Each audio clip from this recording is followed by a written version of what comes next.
Welcome to Lead the Way with Anna Gauker.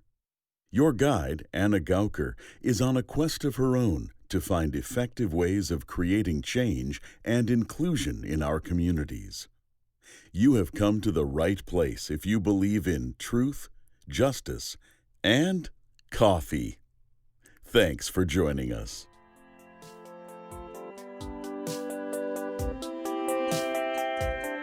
Hello there. I am very excited for this episode. It was actually a few months ago that we had this following conversation with Kristie Schilling of the Monona East Side Business Alliance in Monona, Wisconsin. I am very excited about this interview because I feel that Kristie's story is such a good example of developing your own vision for your life in spite of what others around you may see for your life that is different. She really brings and highlights this awesome trait, and I hope you enjoy.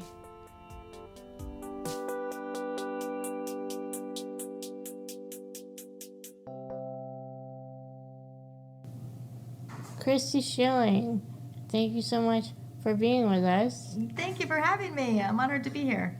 When I talked to you about being on Lead the Way, I said that we are looking at ways of innovative approaches to effective change in communities, and you were top on my mind.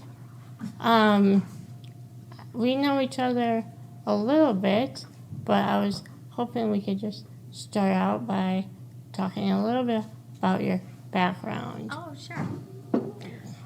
You're from a small town? I'm from a very small, remote area. Yeah, I grew up on an island in Lake Huron, closer to Ontario, Canada, than to Michigan. But I'm Michigan. I was a Michigan resident. It's called Drummond Island. I had to take a snowmobile for 13 miles to a ferry to get to school. Oh my gosh. Yeah, and it was always 20 below zero. Always, I swear. Do you tell your kids that every morning when they're getting ready for school? Yeah. What it was like for you? Yeah, it was, it was a very, you had to want it, right? Yeah. And then the funny thing was when you get down to the ferry, a lot of times it's the St. Mary's River there, and it's a very deep channel because freighters are going through all the time, and a lot of times the ferry captain would come down and say, you know what, it's just too frozen, we can't get across, so just go home. And so we would end up spending many of our days at the ice skating rink all day, and so I became a very good ice skater. So what's that even called, like a frozen day? Off of school? Yes. Yeah. Oh, what did they call that? Yeah. Gosh, obviously it was a long time ago. Yeah. No school, winter. Seems like a miracle for a kid. It was pretty tough. My family ended up there. My grandpa actually grew up in Ontonagon, Michigan, so it's kind of by the Porcupine Mountains. And his dad was a banker, and he kind of had the first bank in Ontonagon. And then my grandpa was a conservation warden, and when he was young, he had the opportunity to go to Chicago or to an island that had never seen law before. And so he chose that island, and it was no easy task, though. I know he had a gun put in his face a lot of times, kind of trying to be the lawman on a lot of poachers. Wow. It was a really tough place for him to be, but he loved the wilderness, and he would sit in those fire towers a lot, so watching for fires, and really unusual background there for him. So that's where you get your fierce determination. Probably. I spent a lot of time with my grandpa. Yeah. Very cool. Yeah. So you grew up there, and then how did you end up as the executive director of the Monona East Side Business Yeah, Alliance. probably a lot of good luck, maybe. But I actually, so when I was young, I grew up on this island. I was so isolated. And I had so many interests, and it was a place I never fit in. It was very much a hunting and fishing kind of economy. And here I was, a vegetarian artist, and with a lot of ideas. And so it was a difficult place for me to grow up. And I was Ojibwe. I'm part Ojibwe. That was not something that was welcomed there, even though that land had all been inhabited by Ojibways. It's, my tribe is the Lake Superior Band of Ojibwe. So I moved to Door County, which is where my grandma was from, and I thought, well, it's somewhere where I can get some jobs and figure out what I want to do. And so I waitressed, I worked at a greenhouse, I worked in a lot of restaurants, of course, did some retail, and kind of grew up there a little bit, having more exposure to people and learning about myself and what my interests were. But I always wanted to go to school, to college and university. But no one in my family really had ever done that. And when I would mention that to my family growing up, I was raised by a single mom who dropped out of high school at age 16.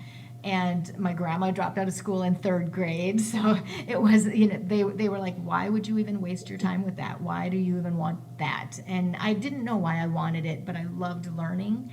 And actually, if I had stayed on the island, having a college degree would have been a detriment, because there you're actually seen as elitist, and if you have that kind of degree, and it cannot help you in any way unless you maybe are the island doctor or the veterinarian, or or maybe you can start a business or something. But so when I lived in Door County, I ended up living there for several years, 4 years. And in my 3rd year, I started talking with a chef at a restaurant at the White Gull Inn, and he was like, well, why aren't you in school? And I'm like, I don't think I can make that happen. And he convinced me that I could. And I just thought, there's no way. I don't have family support. I don't have any money. And he actually helped me fill out the FAFSA and really convinced me and gave me the confidence that I could make it happen. So I applied. Lo and behold, I got accepted. I couldn't believe it. And so then I really started working hard and saving money, and I got accepted here at University of Wisconsin-Madison. So that was incredible, and it was everything I wanted. I worked my tail off because I loved it, and I just felt like I was putting myself through school by waiting tables all over the east side of Madison. And it was exactly what I needed. And so I got a job right out of school, and 3 years later, I started a cartography business. And because I graduated with a geography degree and a conservation biology degree, another nod to my grandpa. And then in my cartography business, I started doing tourism maps all over the state of Wisconsin, largely working with chambers of commerce. So like Minocqua, and so that was my first into what is a chamber of commerce and what do they do, and then understanding that those organizations and the power that those organizations can have, and in communities and building communities. How would you say that those experiences and relationships early on helped you build a vision for your future? Yeah,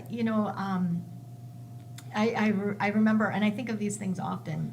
I remember being on the playground as a child and kids saying things to me, racial slurs or something derogatory about my tribe, and I didn't really even understand. I didn't even understand it. But as I grew, and I later realized that was just coming from the mouths of their parents, and it just really made me feel. Understand the need for inclusiveness and how negative that kind of thinking is, because I didn't see myself as different, and so it really it was instilled in me by being picked on in a playground, so that those are sometimes the most profound and powerful kind of momentum and encouragement in making change in your lives, right? Right.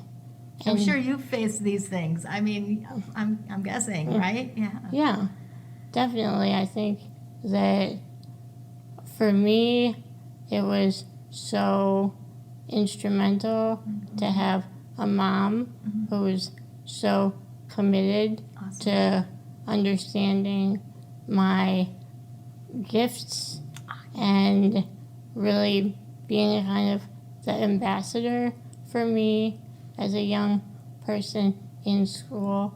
She was kind of my best marketer. Oh, nice. You're You know what I mean? advocates. And Yeah. that's So fantastic. I feel like that really helped me establish high goals, which can be a struggle for a lot of people with disabilities Oh, who absolutely. don't have someone close by them telling them, even though other people are saying one thing about you, you know exactly who you are and what you have to offer, and not to let the other view kind of infect your own perception or Absolutely. ideas of what's possible. Yeah, kind of turning off those voices, right? That Exactly. you heard and all that the are in noise. there. Yeah, that's so just important. not useful. Yeah. So now you are executive director of the Monona Eastside Business Alliance, Yeah. which, like I kind of tell people who are not familiar Yeah. with Monona, it's the Monona Chamber of Commerce, Yeah. but expanded. So you're Yeah. really partnering with the east side of Madison. Tell me a little bit about what that role means Oh, yeah. and how it fits into this community. Yeah. It's exciting because sometimes I think little old me coming from that island with no opportunity, and really I thought I'd probably be waitressing my whole life. And now I'm in a position where I can be kind of a champion for the business community, which is so important for any city. That is, in a way, the backbone of the community. It's the jobs, it's the livelihood, and the income, producing aspect of a community. Of course, you need the municipal government, but you also need someone that's an advocate for these businesses. One thing that's fascinating is that the businesses get a bad rap a lot. A lot of times people have a preconceived notion of business owners, and while that may be true in some regard, it's not always true. And what I've found that has been so awesome is that really, if you have a leader in an organization like a Chamber of Commerce, and you give these businesses opportunities to do good, and you make it easy for them, they are glad to do it. So, like many of our events, we do a lot of networking events, and I'll do a back to school drive. We did one for a group called Project Giving Hope, which were some police officers that were constantly being called to hotels because there are families living in these hotels. Maybe the moms are sex workers, and the children in those hotels, they have nothing. The police officers told me, they barely even have a diaper. Those kids are just running around. They have nothing to do. They have no books, no toys, nothing, and they have no plan for going to school. And so we did a drive for them for back to school supplies to make those kids feel proud, like, I actually have something. I have got a cool backpack. I will tell you, the business community, we had a truckload of supplies, and it was fantastic. It was one event for 2 hours, and it was just a really profound thing. And when I took those supplies to it was the North District that I took it to of Madison, the officers were in tears. They just could not believe it. And it's easy, and it is possible to lead the business community into positive change. It's just that you really have to have a leader that prioritizes that and sees that possibility and opportunity there. Right. But on a greater scale, one of the things that I feel so amazed and honored to be able to do is help build a community. And so if I see a vacant lot, I can say, wow, this type of business would be fantastic there. And then I start working it on the ground level. Who do I know? And I'm looking for stellar business owners, people who are the best, not, doing things half, Right. Not just Are we allowed to swear on this podcast? Sure. Half-assed. There's no I don't like the rules. half-assed business owners. Okay. So, looking for people who are stellar, who are really at the top of their game and can really contribute to the community and think with a community mindset, not just what's in it for me. So then it's a lot of economic development comes into this, and I'm kind of like a business matchmaker. Right. So in this building where we are, there's a couple of empty offices. And so right now I'm finding businesses who are telling me, we need an office space. I'm like, well, this one might work for you. So it's kind of a lot of matchmaking that goes on in an economic development role. You must have some mad organization skills. Actually, I'm a terrible organizer, but the one place I'm really organized, and it has to do with having, so my cartography business eventually evolved into a graphic design and video production company. So I had a huge, enormous amounts of digital files. So I was on a computer. I'm so organized. People are like, wow. But look at my desk. The surface of my desk it's a sea of papers. But I know exactly where everything is. But yeah, so my organization skills are not great, but my memory is off the charts, ridiculously good. So, and that helps. Well, that's handy. Someday that's not going to be there. So I got to get it under control in the physical sense too. Well, one of the things that I've been so impressed about is how you've been able to use your organization in possibly a way that's not as conventional and really bringing people together in the community and addressing big, sensitive issues. You organized an event in the spring to talk about mass shootings and what we can do. You brought all people from the community together, from the school district to the police officers. What motivated you to really identify the potential for what you can do if it's not really been done before? You know what? In these roles, I just feel it's a responsibility. When something, so that one was inspired by the Parkland shooting. It was the morning after that. That was February 14th. I remember. Yeah, Parkland shooting was February 14th. So it was February 15th. I was waking up. I checked on my Facebook, and every event for me starts like this. I see one of my business members, their personal Facebook profile, saying, it was one member, his name is Joe Long, he owns Waterstone Mortgage, and he said he was brainstorming ideas, like what can we do to make this change, how can we make this happen? And I know this guy, he is so busy, it's like ramping up into home selling season. He is so busy, and I'm like, here is one of my members trying to brainstorm a solution when he doesn't have time for this. And the thread went on and on for pages, and I was like, this is my responsibility. I have these connections with all those police departments, with those multiple school districts. I can pull this together in short order, and I felt it was my responsibility to do so. That was the most profound event I've ever pulled together, and that was pulled together fast and furious because we did that on March 1st. So February 15th, the idea hatched, boom, and so our panel had. We had groups, gun advocacy groups. We had mental health professionals, multiple school districts. It was Madison, Monona Grove, and McFarland, and multiple police departments. And it was just a profound event. I think we had roughly around 200 people come. It was really a moving experience. I think there were a lot of people in tears in the crowd, just hearing these stories. But you know what? It's important for leaders to take that on when it's a possibility and when we're able to. I really feel it's my responsibility. When you talk about bringing people together, how do you know how to identify your best allies and for, getting a project done, making an impact in the community?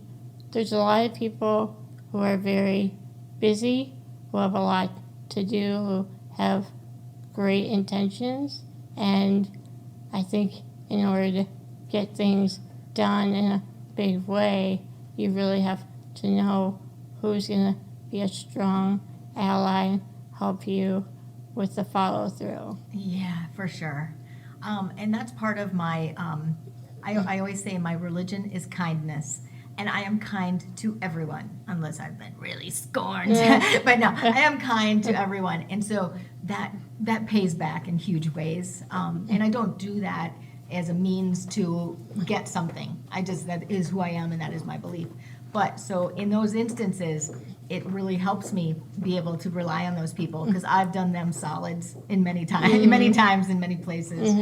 So that one was like, for instance, a call to the chief of police of Monona, Walter Ostrenga. I was like, I have this idea. I need to do this event.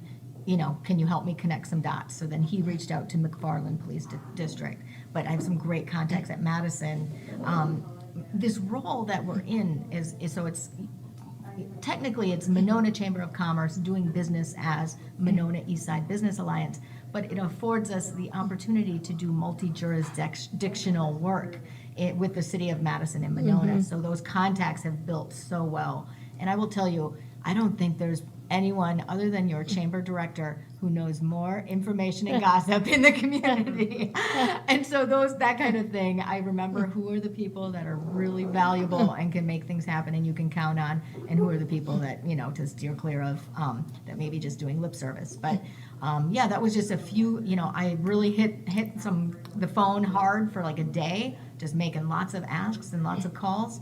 And yeah, it worked out. I was really... I think so many people were moved by that Parkland shooting, by all of them, and that was just kind of the eruption where people just couldn't take it anymore. And so there were some people like Anna Moffett, she's on the Madison School Board. She's like, I'm in, I will be there. And so that was really great. Yeah, it was a really spectacular event. And I mean, how do you move forward from that? That's such a pretty high bar. It was.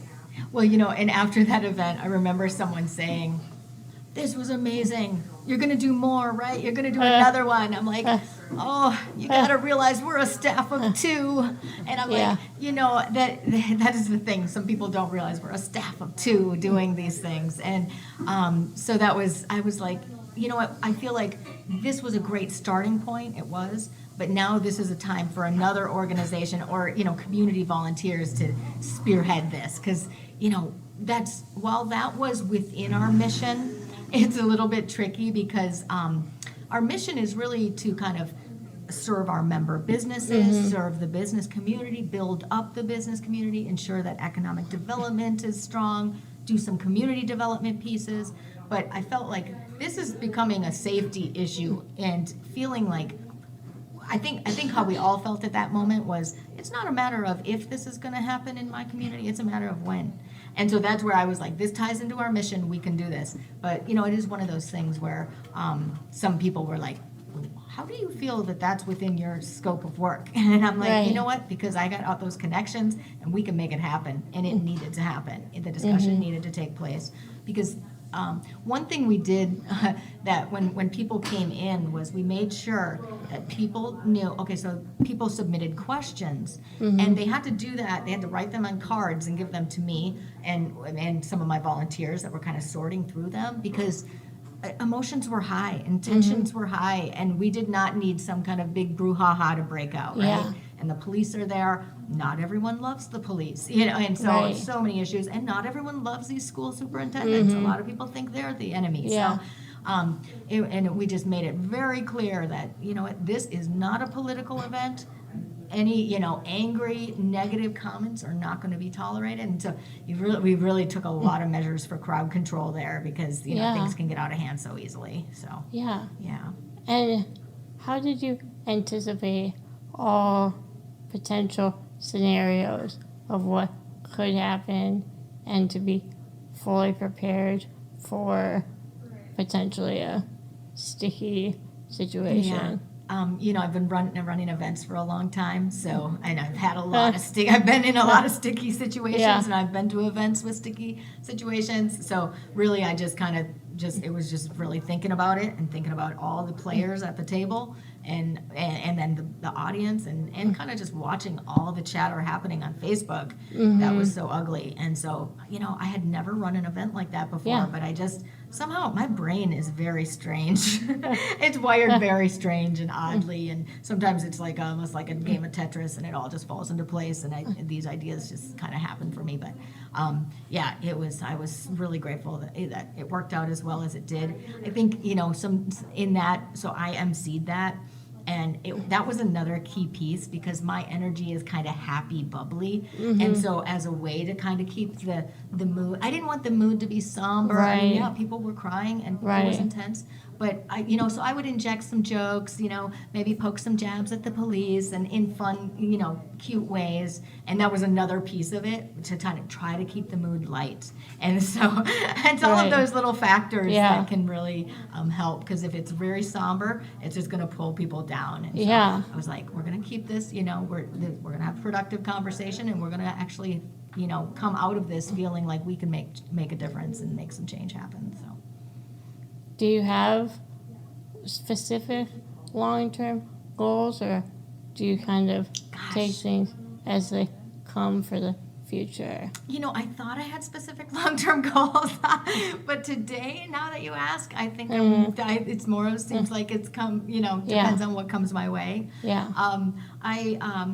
So here in Monona, we had recently you might not know this, there's lots of things happening on the city government level. Our city administrator and our city planner both gave their notice this week. So so those are two top positions there. And so someone was talking to me, and they're like, what are they gonna do? And it's just, city governments are so challenging to run. It's almost like a school district. So those things are so challenging right now because it's an era of major cuts in every area. There's not enough money to serve the people at the table. And someone asked me, they said, you should run for the mayor of Monona. I'm like, right, and I'll have all the power. Not going to happen. But, and so I often had thought that I would join a political realm of some kind at some point. But sometimes now I start thinking, and I see how gridlocked so many of those systems are, and it's just poor system setup, really. Right. And so, for instance, the mayor of Monona, that position, I think it pays $3,000 a year. It requires probably, so many hours of time a day that it really can only be someone who's retired or someone who's independently wealthy and doesn't have to work. And I'm a single mom with 2 kids, and I run a nonprofit. That's not me. And so, unfortunately, that system is set up so someone like myself could not actually run for mayor. And so, I don't know if I ever will run for politics. I feel like it's something I'd love to do just because I want to make change, and I want to, be a voice, whether it be for my tribe and people, who maybe are underrepresented. But then also, responsible and sustainable business ownership. I think that's important too. And so I really don't know, Anna. I just don't know what I'm going to do when I grow up. I haven't figured it out. We'll see. When the next opportunity comes, maybe I'll be like, I'm going to be the captain of a cruise ship. Yeah. You would be good. You never know. Yeah. It'd be fun. I'd probably have fun in that role. Yeah, I think partnerships are so key. And I think a lot of what we are talking about here on the podcast is that there's a variety of ways that an individual can be a leader, and it's important to always be looking out for that special opportunity that only you yourself can fill. I think that you have so many potential opportunities ahead for you, and definitely you are a unique burst of energy that is so needed today. Oh, thank you so much. Again, that was Kristie Schilling. Thank you so much to her for sharing her story and giving us her time. As I said before, it was a few months ago that we recorded that conversation. Since that time, Kristie put together a last-minute write-in campaign to run for Monona mayor, and as a result, she developed a strong following using her unique style and really gave the incumbent a challenge.